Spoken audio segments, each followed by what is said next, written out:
정부가 올해 첫 경기 진단을 내놨습니다. 계엄 영향 등으로 고용이 둔화하고 경기 하방 압력이 증가했다고 평가했습니다. 건설 투자와 소매 판매 부진이 장기화하고 이번 달 수출도 큰 폭의 마이너스를 기록할 것으로 전망되는 등 경제 전반의 어려움이 더 커질 걸로 우려됩니다. 보도에 오인석 기자입니다. 정부가 1월 경제 동향 보고서를 발표했는데 계엄 여파가 덮치며 각종 경제 지표가 잿빛 진단 평가를 받았습니다. 특히 고용 둔화가 두드러졌습니다. 12.3 비상계엄 사태가 발생한 지난달 취업자는 5만 2천 명이 줄며 3년 10개월 만에 처음으로 뒷걸음질했습니다. 건설업 고용은 15만 7천 명 감소했고 제조업과 도소매업은 각각 10만 명 가까이 줄었습니다.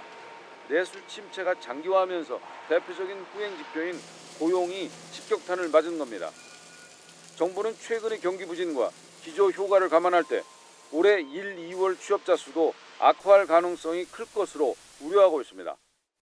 건설업 등 내수 회복 지연, 주력 업종 경쟁 심화, 생산 연령 인구 감소폭 확대 등으로 향후 고용 여건 또한 녹록치 않습니다. 정부는 우리 경제는 대내외 불확실성 확대에 따른 경제 심리 위축 등으로 경기 하방 압력이 증가하고 있다고 평가했습니다. 장기 부진을 겪어온 내수는 정치 불안으로 위기감이 고조되는 분위기입니다. 지난달 소비자 심리지수는 큰 폭으로 떨어졌고 소상공인 체감 경기지수 역시 급락했습니다. 방한 중국인 관광객 수도 지난달 26만 2천 명을 기록해 한 달 전보다 10만 명 넘게 줄었습니다. 계엄 사태 이후 소비 심리가 얼어붙으면서 연말 특수가 사라진 점 등이 영향을 준 것으로 보입니다. 이번 달 수출도 설 연휴로 조업 일수가 줄면서 지난해 같은 달보다 큰 폭으로 줄어들 것으로 전망됩니다.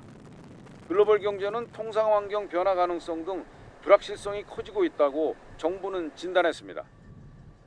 이에 따라 정부는 경제정책 방향 등을 속도감 있게 추진해 경제를 최대한 안정적으로 관리해 나가겠다고 밝혔습니다. YTN 오인성입니다.